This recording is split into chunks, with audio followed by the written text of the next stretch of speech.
Italy দক্ষিণ ইউরোপের একটি দেশ। পশ্চিমা সংস্কৃতি ও সভ্যতার সূতিকাগার বলে পরিচিত গ্রিস এবং ইতালি। নানা ভাস্কর্য আর শৈল্পিক নিদর্শন ছড়িয়ে আছে পুরো ইতালি জুড়ে।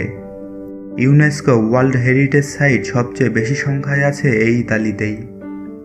বন্ধুরা, আজকে আমরা এই ভিডিওটিতে ইতালি সম্পর্কে জানা অজানা এবং প্রয়োজনীয় কিছু তথ্য জানব। তাহলে চলুন শুরু করা যাক।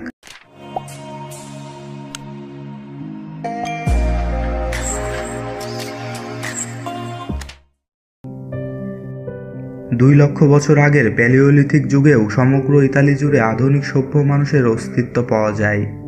রোমানোত্তর ইতিহাসে যদিও ইতালি অনেক রাজ্য ও শহরে বিভক্ত ছিল, কিন্তু 1861 সালে এই দেশ একীভূত হয় ইতিহাসের এক বিশৃঙ্খল পরিস্থিতির মধ্য দিয়ে, যা ইল রিসর্জিমেন্ট বা পুনরুত্থান নামে পরিচিত।